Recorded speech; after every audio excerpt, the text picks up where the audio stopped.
హైదరాబాద్లో వీధి కుక్కల బెడద ఇంకా తగ్గడం లేదు. బయటకు వెళ్లాలంటే కుక్కలు హడలెత్తిస్తున్నాయి. ఎవరైనా కనిపిస్తే చాలు వీధి కుక్కలు పీకలు పెక్కేస్తున్నాయి. ఎక్కడికెళ్లినా ఏ వీధిలో చూసినా గుంపులు గుంపులుగా సంచరిస్తూ వణుకు పుట్టిస్తున్నాయి. దీంతో స్థానికులు బయటకు వెళ్లాలంటేనే జంకుతున్నారు. చిన్నారులపై దాడి చేసి తీవ్రంగా గాయపరుస్తున్నాయి. ఆరు బయట ఆడుకుంటున్న చిన్నారులను దొరికిన వారిని దొరికినట్లు దాడి చేసి కాలనీల్లో మృత్యు ఘోష మిగులుస్తున్నాయి. వీధుల్లో తిరుగుతున్న కుక్కలతో ప్రజలు ఇళ్ల నుంచి బయటకు రావాలంటేనే భయపడిపోతున్నారు.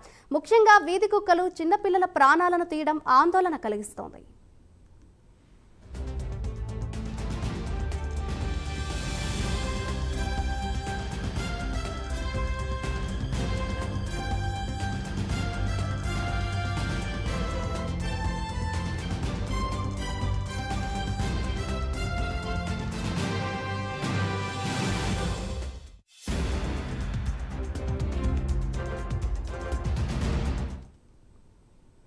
ఇక తాజాగా హైదరాబాద్లోని జవహర్ నగర్ పరిధిలోని వికలాంగుల కాలనీలో వీధి కుక్కల వీరంగం సృష్టించాయి.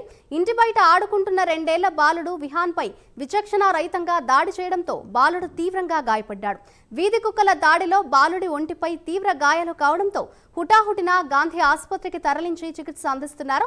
విహాన్ ఆరోగ్య పరిస్థితి విషమంగా ఉండటంతో వైద్యం చేశామని తెలిపారు. ఒంటిపై అనేక చోట్ల కుక్కలు దాడి చేయడంతో శరీరం ఇన్ఫెక్షన్కు గురైందని వైద్యులు తెలిపారు.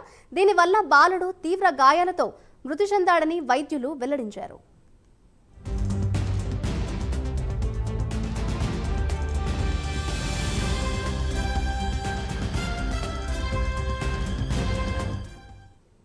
వీధి కుక్కల బెడద ఉందని పలుమార్లు మున్సిపల్ అధికారులకు చెప్పినప్పటికీ పట్టించుకోవడం లేదని స్థానికులు తీవ్ర ఆగ్రహం వ్యక్తం చేస్తున్నారు.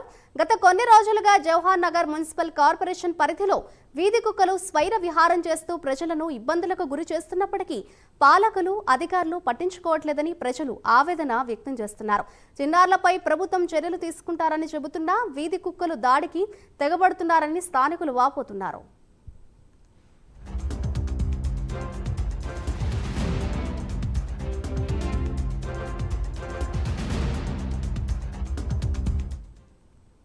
కాగా వీధి కుక్కల నియంత్రణపై హైకోర్టు కీలక నిర్ణయం తీసుకున్న విషయం తెలిసిందే.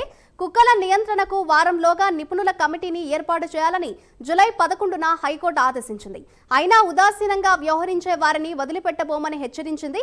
మృత్యువాత పడుతున్న వీధి కుక్కల నియంత్రణకు ఎలాంటి చర్యలు తీసుకున్నారని విచారణలో ప్రభుత్వాన్ని ప్రశ్నించారు. తీసుకున్న చర్యలకు సంబంధించి నివేదిక ఇవ్వాలని హైకోర్టు ఆదేశించింది. చిన్నారులపై వీధి కుక్కలు దాడులు చేస్తున్న ప్రభుత్వ యంత్రాంగం ఎలాంటి చర్యలు తీసుకోలేదని స్థానికులు వాపోతున్నారు. వీధి కుక్కలపై తక్షణమే చర్యలు తీసుకోవాలని కోరుతున్నారు. లేదంటే వీధి కుక్కల దాడిలో రోజుకో చిన్నారుల ప్రాణాలు బలి కావడం జరుగుతుందని వాపోతున్నారు.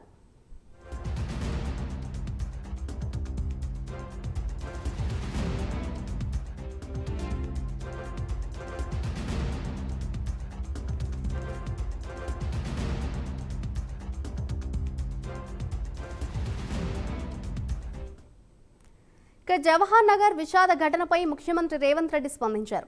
బాలుడి మృతి ఘటన తనను తీవ్రంగా కలిచివేసిందని ఆయన అన్నారు. భవిష్యత్తులో ఇటువంటి ఘటనలు పునరావృతం కాకుండా తక్షణమే చర్యలు తీసుకోవాలని అధికారులను ఆదేశించారు. వీధి కుక్కల బెడద ఉన్న ప్రాంతాల ప్రజల నుంచి ఫిర్యాదులను స్వీకరించడానికి కాల్ సెంటర్ లేదా టోల్ ఫ్రీ నెంబర్ ఏర్పాటు చేయాలని సూచించారు.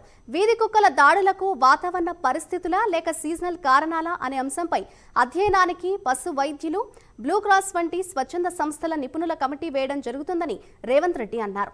వీధి కుక్కలకు టీకాలు వేయడం లేదా ఇతర రాష్ట్రాల్లో అనుసరిస్తున్న పద్ధతులను పరిశీలించాలని అధికారులకు సూచించారు సీఎం. ఇలాంటి సంఘటనలను నివారించడానికి తగిన ముందస్తు జాగ్రత్తలు తీసుకోవాలన్నారు.